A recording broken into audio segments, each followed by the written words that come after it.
And welcome backstage once again, Rock on the River 5. Let's hear it, folks. Come on. Yeah. Nice. It's always cool when you ask for that and it happens. You should have seen earlier today there were 3 people in here. It did not sound the same. It's the Kongos, everybody. Kongos. Hey, hello. Fresh off a tremendous acoustic, or a gypsy acoustic as it was called. That's kind of cool. It's fun. So let's talk a little bit about that song. I remember the first time I heard it, I was sitting in my office, and the people doing great work for you over at Epic Records are trying to push this song on us, like the drug dealers that they are of music. And the first thing you hear when you listen to this song is the accordion, by far. It's the thing that stands out. It's almost shocking if you don't know what you're in for, if someone doesn't warn you for it. At what point do you guys think you heard that sound, you said, this is absolutely going to be able to work, and you weren't scared of what people were going to think of maybe the first impression they get off something? Well, we always had that concern, but we got to see this play out kind of on a smaller scale in South Africa. So we saw the song go huge there, and then a bunch of the other songs that also got equally kind of weird instrumentation and everything. So we had confidence in the song. I think it was just a matter of time before enough people heard it that they'd said, hey, we can play an accordion on rock radio. We've been trying to overcome the stigma that, 70s polka put on the accordion. That's a heavy stigma. I mean, that's like a 4-ton stigma, I think, with the accordion. But I got to be honest, it obviously works. You got a huge following at this point. It's only getting bigger. At what point were you in the touring on this thing? Maybe, was it when you came to the States or something else where you go, wow, this thing is a lot bigger than maybe we expected it to become? I think, when we came back from South Africa, we've actually been living in the States for 16 years. We went and toured there a bunch, and our record kind of broke out there. And then there was about a year where nothing was going on here, and we were worried, we're going to have to move on to new material. It's not happening. And then a few stations around the country started to play it, and we went out and played there a few months after they'd spun it, and the crowds just showed up. And it's at that point when someone comes to see a live show after hearing the song on the radio, that's when it clicks, like, oh, this could go big.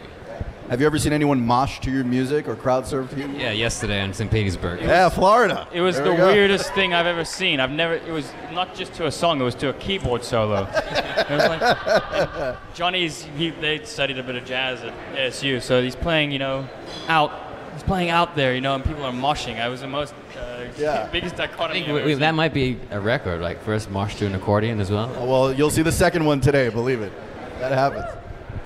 Let's talk a little bit about yesterday in St. Pete. Today, obviously, you guys are getting to play more festivals now, right?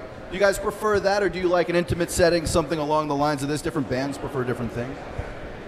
Both. It really depends. Both have their upsides and downsides. A small, intimate club, you get to be a couple feet away from the first row of people. There's an energy that creates. It gets hot and sweaty, and that's always fun. Those are the shows that you remember the most. But then, there's nothing like thousands of people singing along to your song. That's a pretty hair-raising thing. Yeah, especially if it's a festival where people are there for the music. They want to see all these bands. They're not too stuck to one particular genre. They just enjoy music, and so that they make for really good crowds. I think it's every band's dream to have a #1 song in the country. You guys are the proud owners of that spot. Yeah, sure, it deserves that.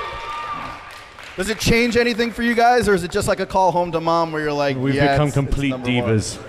The minute we got the news, everything changed. The accordion has its own rider. Exactly. No, I mean, obviously it changes things, it makes the tours better and everything improves, but not really. We've been doing it for so long, it's just made things easier in terms of our touring and all that. It hasn't really carry around much. one of those foam fingers everywhere I go. We're #1 kind of thing. Make t-shirts with your own faces on it and just walk around with that. I'd wear a t-shirt with my face on if someone made that for me.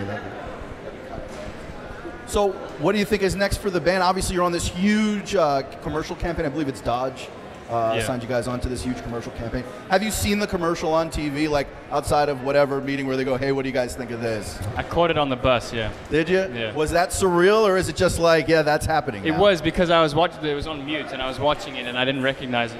Our videographer actually said, oh, that's your commercial, isn't it? And I said, oh, yeah. Then he unmuted, and Sam Elliott from The Big Lebowski is talking. So that's my favorite part of that whole thing is the fact sarsaparilla. That's great. It's going to be on TV, I think, throughout the rest of the year or something. Just tremendous coverage for you guys. Ad nauseum, I think, is the term. Has there been a surreal moment for you guys? Has there been a part where you go, wow, I can't believe that just happened? It's always strange. Like, a lot of these cities we've been playing, we've never played to, or we've never been to, let alone played in. So like showing Welcome up, to Jacksonville, yeah. by the way. Yeah, thank you. So I mean, showing up in a city, that's where like having a number one, it's numbers. It doesn't really, mean anything until when you come to a city and you have these people Thousands who've of never been there people before, singing, yeah. and they know your name and they know the lyrics of your song, and not just Come With Me Now like other songs. That's a bit of a surreal moment. You think, how the fuck did we get here? No, don't be afraid. Say it loud and proud. That's what I'd be saying. I mean, yeah. Anybody else having a surreal experience with the touring or anything? Yeah, in South Africa we did a couple shows with Lincoln Park in soccer stadiums, and that's kind of shit your pants type crowd. 65,000 people. Yeah. You can't see anything, you can't hear anything. It's just flashes, and that was truly surreal. You feel like you're in some sort of impressionist painting. Well, the good news is that soccer is so unpopular in this country, you'll be playing to about the same number of people that would attend a soccer match down there. It'll be a couple of thousand people, but still, they'll all be moshing to your keyboard solos and having a great time out there. Guys, thank you so much for coming to Jacksonville. Thank you. Really Thanks for having appreciate it. Kongos, you're backstage at Rock on the River 5.